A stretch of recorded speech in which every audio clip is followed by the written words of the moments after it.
نعرہ تکبیر، نعرہ تکبیر، نعرہ رسالت، نعرہ رسالت، ایمان یک زبان، نعرہ حیدری، حیدری، حسینیت زندہ باد، حسینیت زندہ باد، یزیدیت مردہ باد، یزیدیت مردہ باد، اور محمد و آل محمد بلندتر سلام۔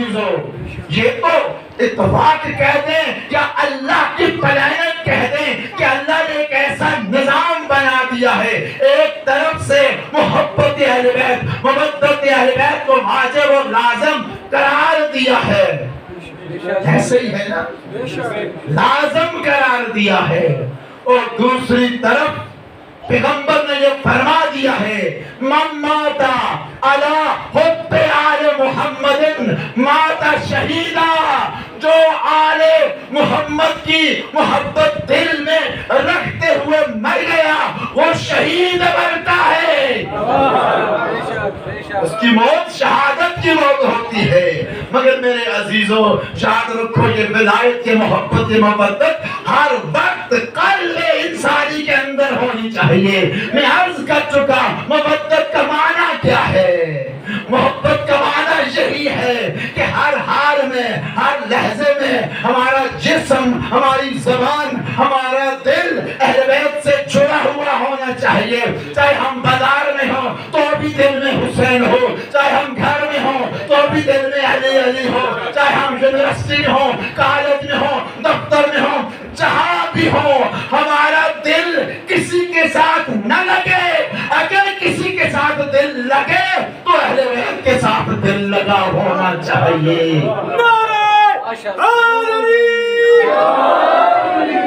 خدا کہتا ہے کہ دل لگی کرو، دل لگی کرو مگر اہل بیت سے، عشق کرو مگر ہر ایک سے نہ کرو، اسی سے کرو جو تمہیں نجات دے سکے۔ اور اللہ نے اہل بیت کی محبت کو فرض کیا ہی اسی لیے ہے، منشاء پروردگار یہ ہے کہ مومن جب قیامت کو اٹھیں تو ان کے سید و سردار جنت کے مالک ہونے چاہیے، جنت کے محتاج نہیں ہونے چاہیے، جنت کے یہ اللہ یہ چاہتا ہے، اللہ یہ چاہتا ہے۔ اسی لیے دیکھیں دستور زمانہ یہ ہے کہ انسان جس کا محب ہوتا ہے، جس کا عاشق ہوتا ہے، اس کا غلام ہوتا ہے۔ یہ تو قانون فطرت ہے، یہ تو قانون جبلت ہے، یہ تو قانون غریزہ ہے، غریزے کا بھی یہی قانون ہے، فطرت کا بھی یہی قانون ہے، اور جبلت کا بھی یہی قانون ہے۔ اگلی مجلس میں ان چیزوں پہ بات ہوگی انشاءاللہ، یہ قانون ہے۔ اور ہمارے ہاں ایک محاورہ مشہور ہے کہ جو شخص اپنی بیگم صاحبہ سے زیادہ محبت کرتا ہو تو کہتے ہیں کہ یہ بیوی کا کیا ہے، کہتے ہیں نا، ظاہر ہے کہ جو بیوی سے محبت کرتا ہے بیوی کی ہر بات مانتا ہے، کیونکہ محبت نام ہی غلامی کا ہے۔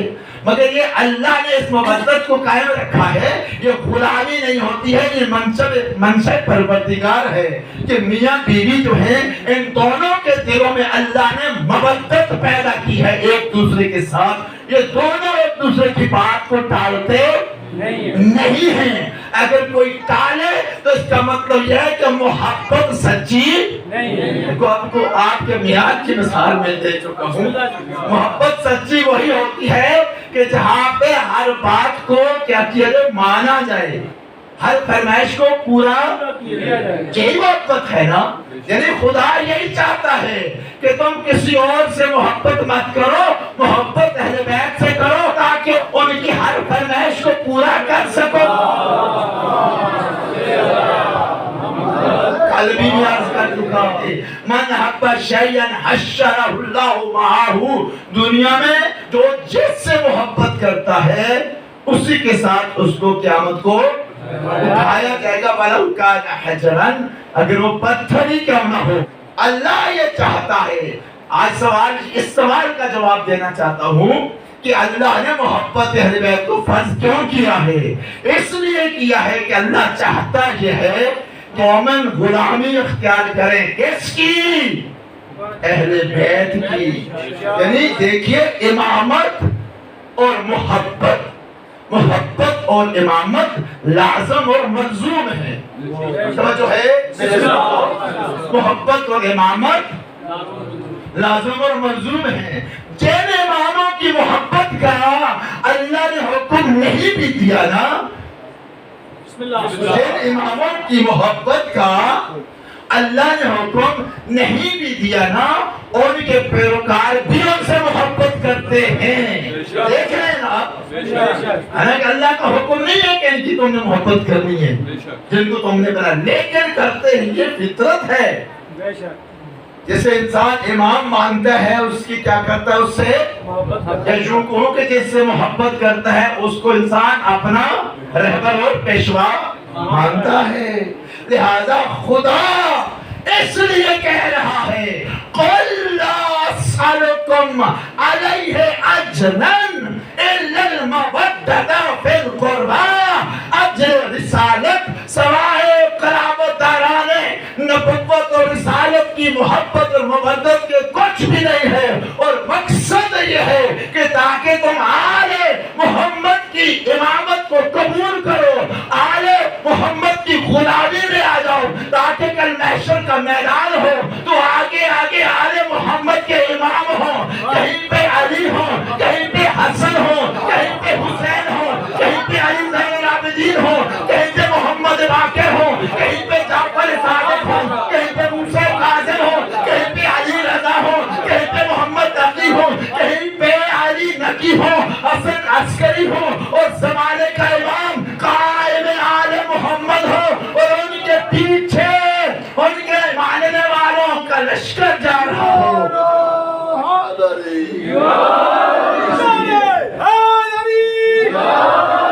اس لیے کہ کتنے اچھے امام ہیں نا، کیونکہ اللہ نے دو قسم کے امام بنائے ہیں.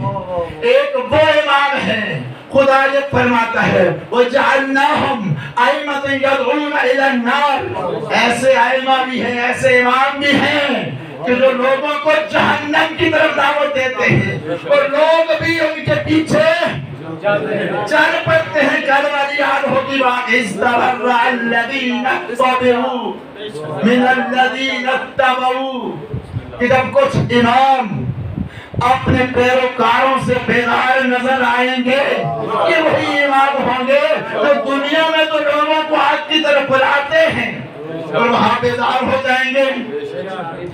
ایک قسم کے امام یہ کہ جو لوگوں کو جہنم کی طرف بلاتے ہیں، اور دوسرے امام وہ کہ خدا فرماتا ہے وَجَعَلْنَا مِنْهُمْ أَئِمَّةً يَهْدُونَ بِأَمْرِنَا لَمَّا صَبَرُوا كَانُوا بِآيَاتِنَا يُوقِنُونَ. ان کی پہچان یہ ہے، ان کو بھی ہم نے امام بنایا ہے اور وہ ہدایت کرتے ہیں ہمارے عامر سے. ہمارے عامر سے کیا کرتے ہیں؟ ہدایت کرتے ہیں. اور ان کی پہچان یہ ہے کہ لما صبروا، وہ صابر ہیں، وہ صبر کرنے والے ہیں. کانوا بآیاتنا یوقنون، اور ہماری آیتوں پر وہ یقین رکھتے ہیں. صلوات پڑھ لے محمد و آل محمد. تو عزیزان گرامی، اللہ تعالیٰ نے کسی اور کی محبت کا کہا ہی نہیں ہے. آپ خود بنانے کسی کی محبت کا قانون ایک الگ بات ہے، مگر خدا نے صرف اور صرف آل محمد کی محبت کا حکم دیا ہے. اور خدا چاہتا یہ ہے کہ تاکہ دنیا والے آل محمد کی امامت کو قبول کر لیں، آل محمد کی غلامی میں آ جائیں. اور ایک طرف حکم اللہ کا، اللہ کا یہ حکم کہ آل محمد سے محبت کرو، اور دوسری طرف رسول کا یہ فرمان کہ من مات علی حب آل محمد ماتا شہیدہ، کہ جو آل محمد کی محبت پر مرا وہ شہید مرا. پھر فرمایا علا ومن مات علی حب آل محمد مات مغفورا. جو آل محمد کی محبت پر مرا وہ بخشا ہوا مرا. علا ومن مات علی حب آل محمد مات تائبا. جو آل محمد کی محبت پر مرا وہ تائب مرا. اس حال میں مرا کہ وہ توبہ کیے ہوئے دنیا سے جاتا ہے. اور پھر فرمایا کہ الا ومن مات علی حب آل محمد مات مستکمل الایمان. جو آل محمد کی محبت پر مرا وہ کامل الایمان مرا. اور ایک جملہ اور سنتے جاؤ کہ الا ومن مات علی بغض آل محمد مات کافرا. حدیث ہے میرے عزیزو, جو بغض آل محمد پہ مرتا ہے وہ کافر مرتا ہے. صلوات پڑھ لیں بر محمد و آل محمد.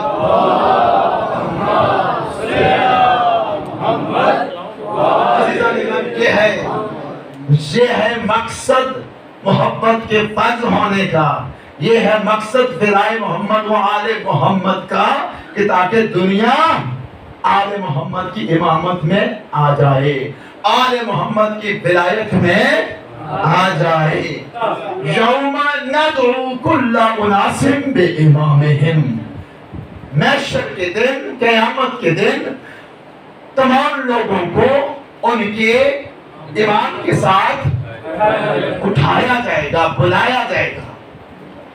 فمن اوتی کتابہ بیمینہ فاولئک یقرؤون کتابہم ولا یظلمون فتیلا. جن کے اعمال نامے ان کے دائیں ہاتھ میں ہوں گے وہ اپنے اعمال ناموں کو غور سے پڑھیں گے اور وہ محسوس کریں گے کہ ان پر ذرا برابر بھی ظلم نہیں کیا گیا. جہاں تک بات ختم, جہاں ایک طبقے کی بات ہوئی ہے دائیں ہاتھ والوں کی, اچھے امام والوں کی, اس امام والوں کی کہ جس کو اللہ نے امام بنایا ہے, مصطفیٰ نے امام بتایا ہے. جو اچھے امام رکھتے ہیں نا دنیا میں ان کے نامے دائیں ہاتھ میں. لیکن اگلی بات سنیے, من کان فی ھذہ اعمیٰ فہو فی الآخرۃ اعمیٰ. جو اس دنیا میں اندھا رہا, اس دنیا میں اندھا رہا, فہو فی الآخرۃ اعمیٰ, وہ آخرت میں بھی اندھا رہے گا. اور مولا کائنات امیر المومنین حضرت علی ابن ابی طالب علیہ السلام فرماتے ہیں کہ سب سے بڑا اندھا وہ ہے جو ہمارے فضائل سے اندھا ہے.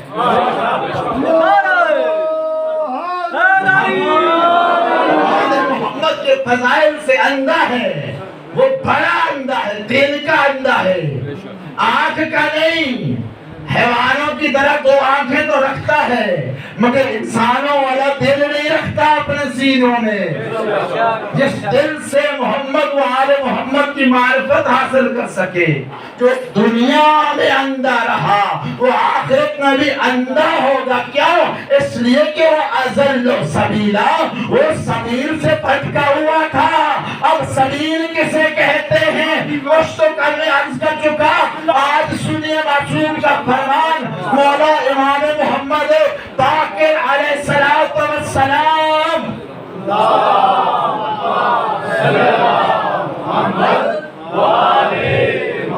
امام کا فرمان تفسیر قرآن ہے.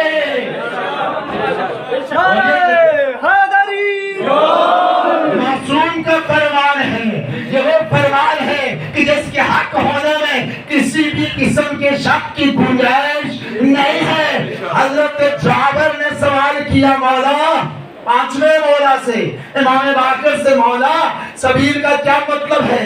وَلَئِن قُتِلْتُمْ فی سبیل اللہ او متم لمغفرۃ من اللہ ورحمۃ خیر مما یجمعون. والی آیت میں جب اس کی تفسیر پوچھی تو امام نے فرمایا کہ سبیل اللہ سے مراد علی اور ان کی ذریت ہے، علی اور ان کی اولاد، ان کے معصوم بیٹے سبیل اللہ ہے۔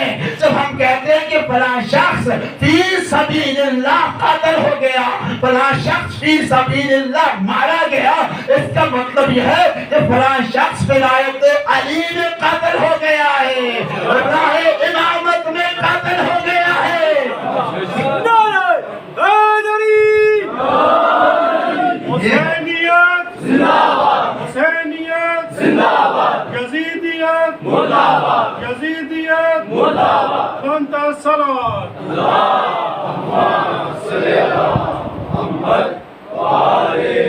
سبیل، کل میں نے کافی تفصیل سے بات کی ہے سبیل اور صراط کے اوپر کہ سبیل کیا ہوتی ہے، اور آج ایک اور آیت پڑھوں گا، وَأَنَّ هَذَا صِرَاطِي مُسْتَقِيمًا فَاتَّبِعُوهُ وَلَا تَتَّبِعُوا السُّبُلَ فَتَفَرَّقَ بِكُمْ عَنْ سَبِيلِهِ۔ اللہ کا یہ فرمان سورہ مبارکہ الانعام، یہ میری صراط مستقیم ہے، اللہ کہہ رہا ہے، کیا فرما رہے ہیں؟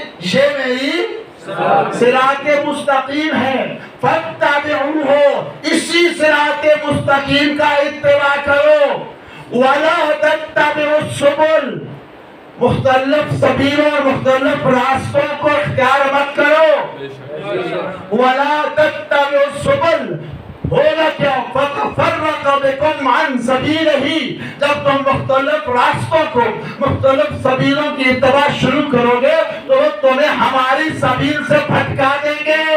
فَتَفَرَّقَ بِكُمْ عَنْ سَبِيلِهِ، تمہیں سبیل الہی سے، تمہیں سبیل اللہ سے بھٹکا دیں گے۔ جب امام باقر علیہ السلام نے اپنے صحابی سے پوچھا کہ تم جانتے ہو صراط مستقیم کیا ہے؟ انہوں نے کہا نہیں۔ تو امام نے فرمایا کہ یہاں صراط مستقیمہ سے مراد علی ابن ابی طالب اور ان کے بیٹے جو امام ہیں، ان کی معصوم اولاد ہے، یہ تفسیر قرآن ہے۔ فَاتَّبِعُوا کا مطلب پتہ ہے؟ انہوں نے کہا نہیں پتہ ہے۔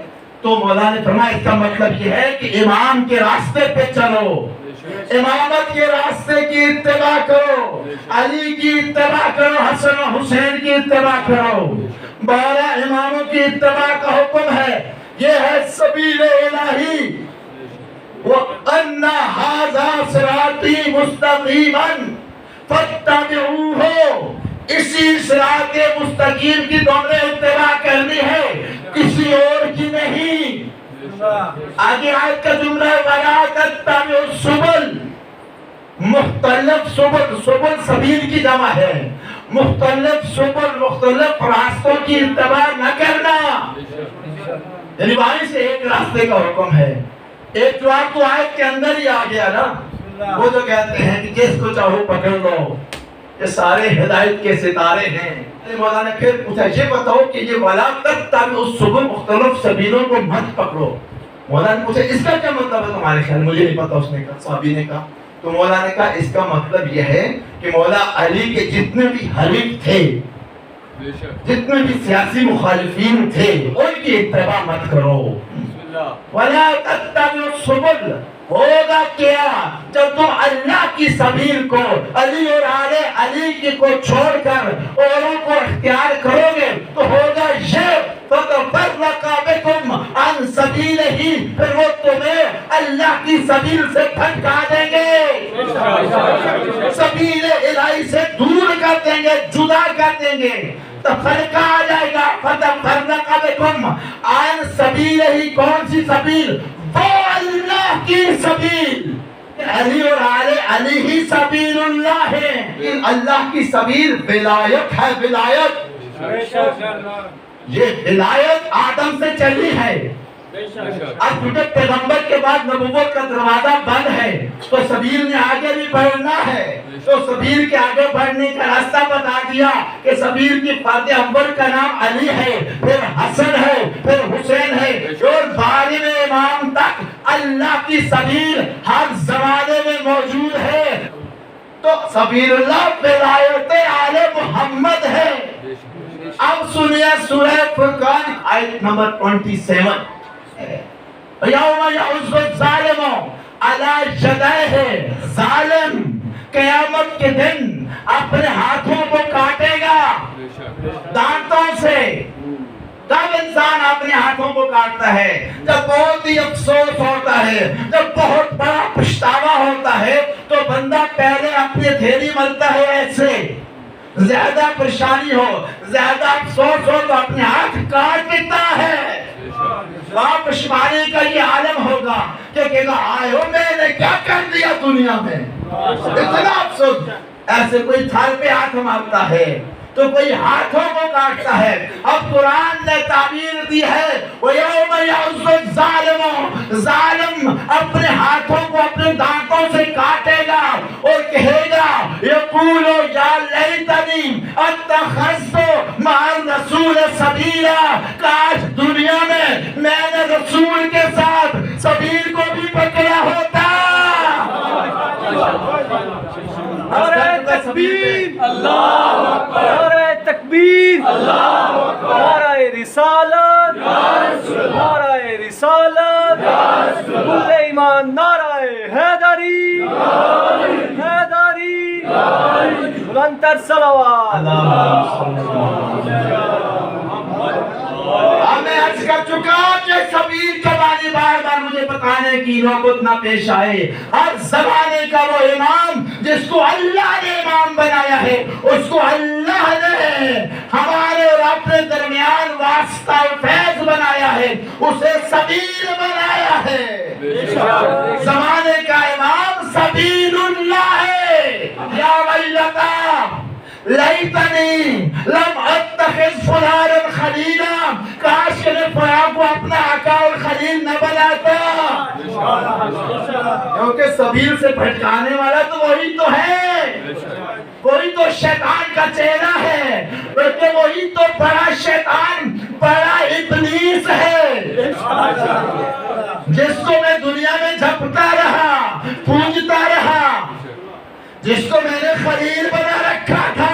مجھے کیا پتا تھا یہ خلیل نہیں ہے، یہ بڑا ہی ذلیل ہے. نعرہ حیدری،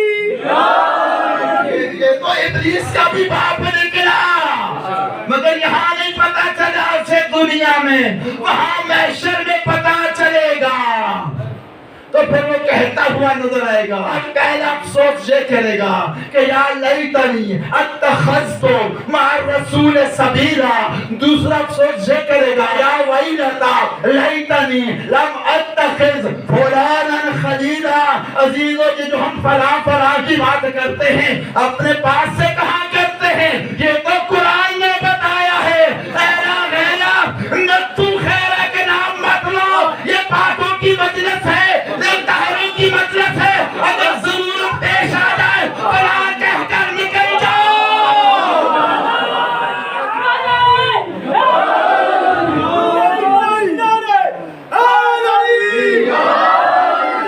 باتوں کی مجلس میں نہ باتوں کا نام آ جائے تو مجلس کے ذوق میں فرق آ جاتا ہے، مجلس کی روحانیت میں فرق آ جاتا ہے. بس خدا نے ہمیں یہ درس دے دیا، بس یہ کہہ کر نکل جاؤ. جیسے خدا نے کہا کہ ظالم یہ کہتا ہوا نظر آئے گا، کیا کہے گا؟ توجہ، کہے گا یا لیتنی اتخذت مع الرسول سبیلا، کاش کہ دنیا میں نے رسول کے ساتھ سبیل کو بھی پکڑا ہوتا.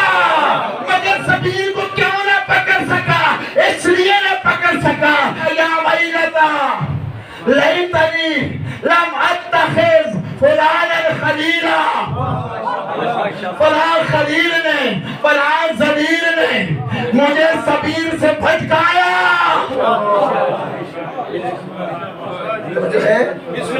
فلاں ذلیل نے مجھے بھٹکا دیا.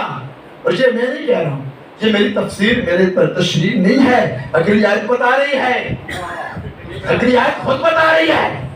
میری تشریح کیوں ہوگی جب آیت میں بات نہ ہو؟ آیت خود بتا رہی ہے. جب ہم پوچھیں کہ ارے بھائی فلاں تمہارے ذلیل نے تمہارا کیا کھویا ہے، تمہارا کیا یکسان کیا ہے تو کہے گا لقد اضلنی عن الذکر بعد اذ جاءنی، اس نے میرا چھوٹا نقصان نہیں کیا، اس نے مجھے الذکر سے بھٹکایا ہے۔ لقد اضلنی عن الذکر، کل عرض کر چکا کہ الذکر کسے کہتے ہیں۔ الف لام زار کاف رے 5 حرفوں کا کلمہ ہے الذکر، جس کا مطلب ہے علم الہی۔ قرآن میں پڑھتے نا فاسألوا اہل الذکر ان کنتم لا تعلمون، اگر تم نہیں جانتے تو اہل ذکر سے پوچھو۔ یہ 5 حرفوں کا مرکب لفظ ہے اور پورے قرآن میں 14 بار آیا ہے، اور اس کا مطلب ہے علم الہی۔ الذکر کا مطلب کیا ہے؟ علم الہی۔ اور یہ 5 حرف اور 14 مرتبہ آنا علامت اس بات کی ہے کہ اللہ نے اپنے علم کو 5 اور 14 میں محفوظ رکھا ہے۔ علم الہی اگر سمجھ جائے تو 5 بنتے ہیں، اگر پھیل جائے تو 14 معصوم بنتے ہیں۔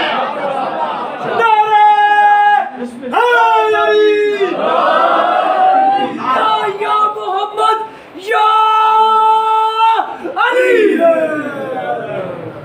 صلوات پڑھنے پر محمد و آل محمد۔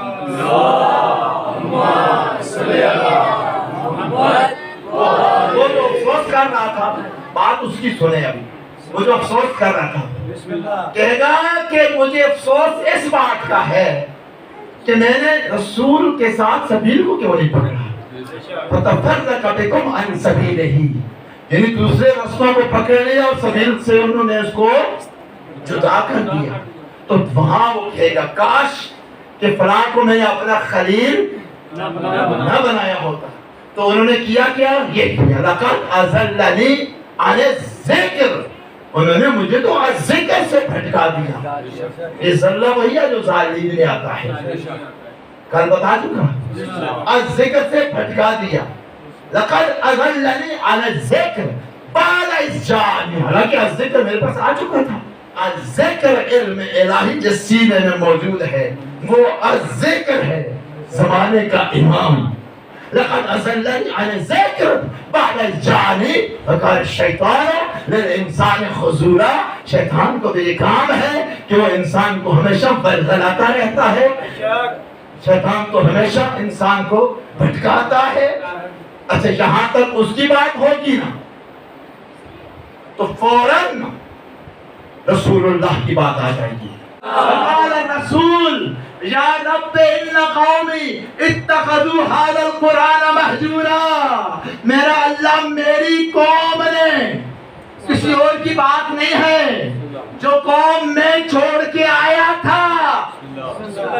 وقال الرسول یا رب ان قومی اتخذوا هذا القرآن مہجورا، میرا اللہ میری قوم نے اس قرآن کو چھوڑ دیا تھا۔ اور مجھے بتایا جائے یہ کون سی امت ہے کہ جس نے قرآن کو چھوڑا ہے؟ ہم تو یہ دیکھتے ہیں کہ ہر سال ہر روز حفظوں میں اضافہ ہو رہا ہے، تراویحوں میں اضافہ ہو رہا ہے، شبیروں میں اضافہ ہو رہا ہے، ہر سال ہزاروں نسخے پرنٹ ہو رہے ہیں، دنیا قرآن پڑھ نہیں ہے۔ میں عرض کروں گا یا رسول اللہ آپ کیسی بات کرتے ہیں؟ آپ کی امت نے تو کبھی قرآن کو چھوڑا ہی نہیں ہے، آپ کی امت نے قرآن کو ہمیشہ سینے سے لگا کے رکھا ہے، ہزاروں حافظ ہر سال تیار ہوتے ہیں۔ یا رسول اللہ آپ یہ کیسی بات کر رہے ہیں؟ جب رسول یہ شکایت کریں گے، وقال الرسول یا رب ان قومی اتخذوا هذا القرآن مہجورا، آپ تو کہہ رہے ہیں میری امت نے اس قرآن کو چھوڑ دیا تھا، حالانکہ قیامت تک قاری پڑھتے رہے، حافظ پڑھتے رہے، قرآن کے نسخے پڑھتے رہے، آپ کیسی شکایت کر رہے ہیں؟ تو جواب آئے گا میں لفظوں کی بات نہیں کر رہا، میں تو قرآن کی بات کر رہا ہوں۔ اور قرآن بھی کون سا؟ هذا القرآن، اشارہ کر کے شکایت کریں گے. عزیزو آیت کے اندر اشارہ موجود ہے ہاذا کا, اور ہاذا کا اشارہ محتاج ہے مشارن الیہ کا. مجھے بتائیں پیغمبر تو یہ کہہ رہے ہیں وقال رسول یا رب ان قومی اتخذوا هذا القرآن, اس قرآن کو چھوڑ دیا تھا. بتایا جائے وہاں محشر میں قیامت کے دن کون سا قرآن ریل میں رکھا ہوگا جس کی طرف حضور اشارہ کر کے اللہ کی بارگاہ میں شکایت کریں گے میرا اللہ میرے باپ میری قوم نے اس قرآن کو چھوڑ دیا تھا. میں اور تو نہیں جانتا ہوں, میں یہ جانتا ہوں آفس کمپنی کا ادھر رہ جائے گا, تاج کمپنی کا ادھر رہ جائے گا, دنیا کے نسخے ادھر رہ جائیں گے, درختوں پہ لکھا ہوا قرآن ادھر رہ جائے گا, ادھر کا وہاں کچھ نہ ہوگا. تو پھر اللہ کا نبی کون سے قرآن کی طرف اشارہ کر کے بارگاہ پروردگار میں شکایت کر رہا ہے؟ کوئی اور میں نہیں جانتا, بس میں تو اتنا جانتا ہوں پیغمبر یہ فرماتے ہیں القرآن مع علی و علی القرآن, قرآن علی کے ساتھ ہے, علی قرآن کے ساتھ ہے.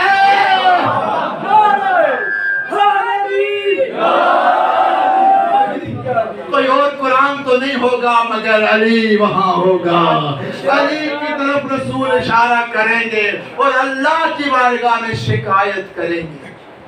علی قرآن تو ہے نا, کس کو انکار ہے علی کے قرآن ہونے سے؟ جب پیغمبر نے کہہ دیا القرآن مع علی وعلی مع القرآن لن یفترقا حتی جعل علی الحوض, یہ بھی فرمائے قرآن اور علی میں کبھی جدائی نہ ہوگی. حوض کوثر میں دونوں اکٹھے میرے پاس وارد ہوں. تو گویا رسول یہ فرما رہے ہیں یا اللہ میرے بعد ان لوگوں نے میرے بھائی علی کو چھوڑ دیا. علی قرآن ہے نا, اس قرآن کو یار, اس قرآن کو چھوڑ دیا. جس قرآن کو چھوڑنے کا نتیجہ یہ ہوا کہ در زہرا کو آگ لگائی گئی اور در زہرا سے اٹھتے ہوئے دھوئیں نظر آئے.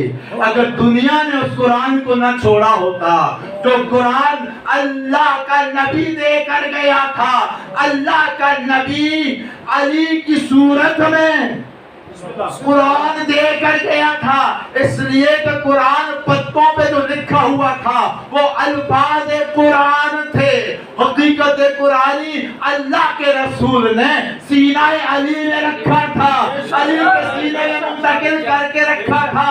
علی کا سینہ ہی قرآن ہے.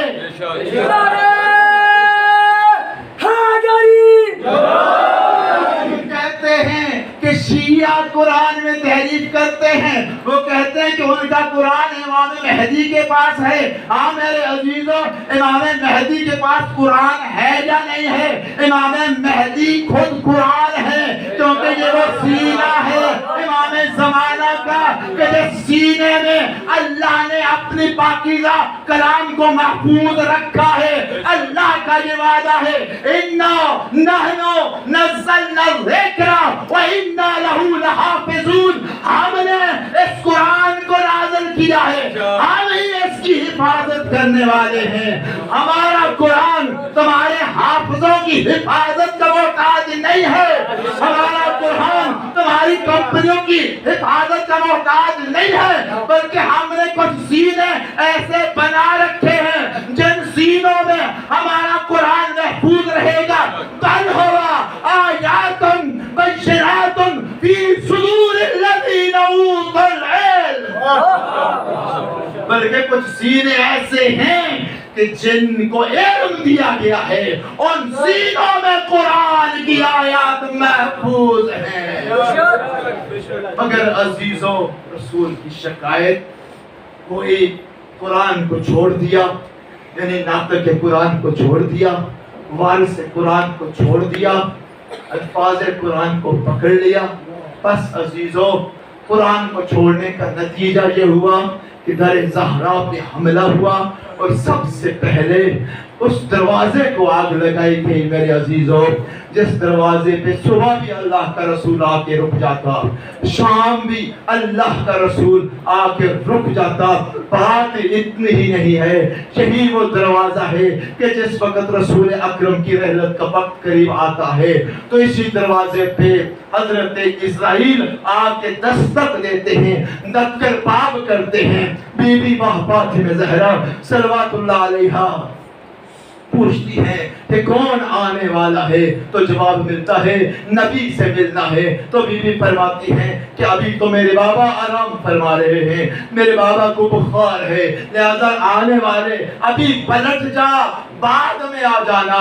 عزیزو پھر آیا، پھر وہی تقاضا، پھر گیا، پھر آیا نا۔ جب تیسری بار آیا تو عزیزو بی بی فاطمہ زہرا رسول کی پیاری بیٹی کی آنکھوں سے آنسوں کی لڑی اتری، اور وہ گرم گرم آنسو چہرہ رسالت پہ پڑھے نا عزیزو، جیسے ہی چہرہ رسالت پہ زہرا کی آنسو گرے تو پیغمبر کی آنکھ کھلی۔ پیغمبر نے فرمایا میری زہرا ابھی تو میں زندہ ہوں، میری وجود